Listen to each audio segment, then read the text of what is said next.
Hi, I'm Priscilla, I'm Melissa. and we are living minimalish. Trying to. So I'm Priscilla, like I said, and I am a mama and a wife. I have 2 kiddos.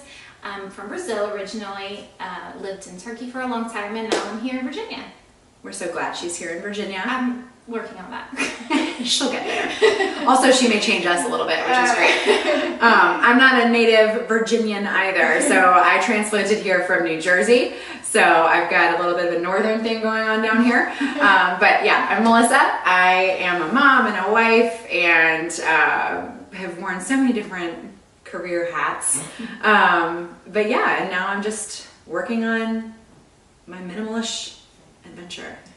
Yeah, so today we wanted to talk about what started this adventure. Right. What was the one thing, the one switch that made everything, change? That triggered the obsession. Yes. With simplifying. For me, it was after my daughter was born. She's 8 now, so this was quite a while ago. After my daughter was born, she was about 7 weeks old, I had a gallbladder attack. So I ended up in the hospital. It was this huge ordeal. And then when she was about 3 months old, I had my gallbladder outside surgery.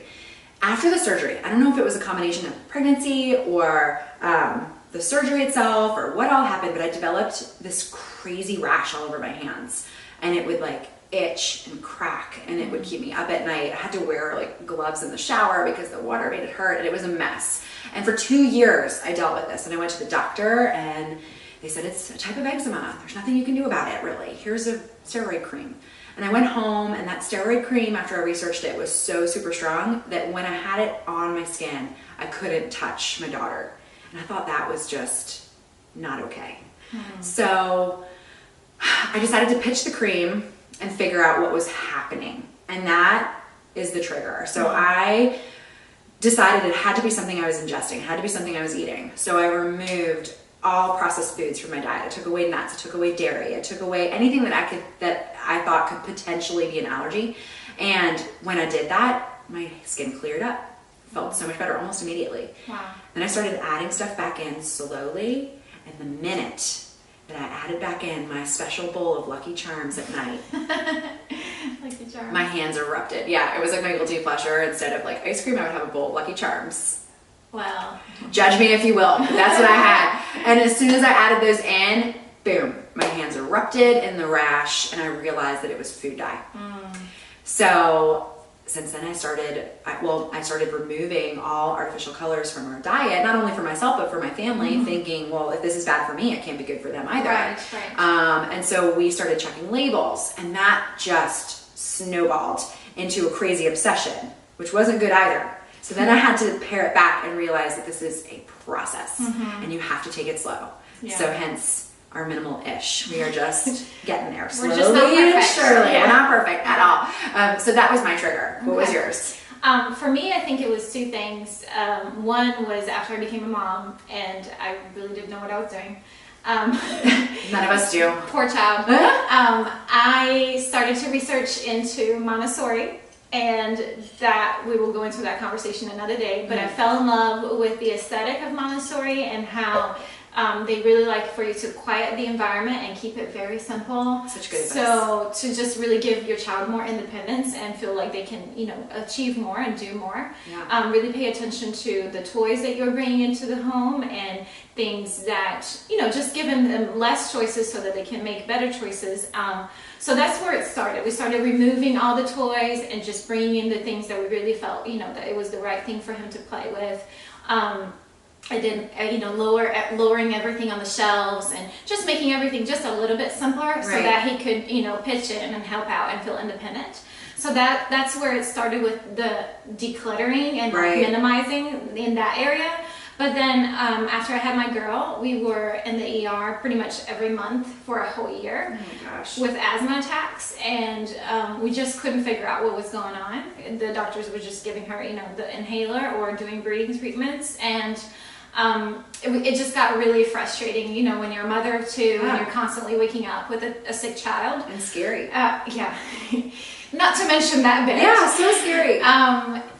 It really just became too much. So finally, I came across a book called The Dark Cure, which I forget the author's name, but she's a great pediatrician, and she just goes into talking about the industry of just the stage of food today in America, especially, and all the things that have been added on to since our grandparents' time. And one of the things that we did was an elimination diet, and once we removed dairy, she basically was cured. Yeah, and now if she accidentally has a little bit of dairy, her nose starts running right away. So we know that it's that strong of a reaction. So dairy was the thing that we removed it. So such a simple thing. It was simple to be causing such craziness. Yeah, exactly. Gosh. And I was so overwhelmed at first. Like, how do you live without dairy? How do you cook without dairy? What do I feed my child? It's not easy. So that was really overwhelming. But kind of going back to what you were saying, we just take one step at a time and just start reading one label at a time and making those little simple changes. And now, it's just second nature. It's so easy to live a dairy-free life for her. So. Absolutely. I'm so glad you figured it out. I know. Because that would have been a horrible thing to have to deal with. It is. And now she's like a happy little girl, just healthy, and it's been great. It's been a great change for us. So that's that. And that's really what we want to talk about on our show and our future episodes. It's just how we have made some simple changes, how we're not perfect at it. How we've made some major mistakes. We'll get into some homemade beauty products another time. Another day for that. Yeah. That'll be a whole long episode. Oh my goodness. But yeah, so we wanted to kind of help you guys not feel overwhelmed like we were at first, just understand that it's just one change at a time, one little thing at a time. Yes. Yeah. And don't overthink it, and don't make it like I do. and don't make yourself crazy. And there's such pressure just to get everything right away in our culture. Yeah. And you have to take the pressure off a little bit, and make tons of mistakes and just do a little bit at a time until you find that happy balance. Yeah. For me, it's like I'm so black and white. It's like, that's bad now, so I can't, and remove all the things, and we can't live that way. Can't do that anymore. So, but yeah. That's it. Yay. We're excited. Bye, guys. Bye.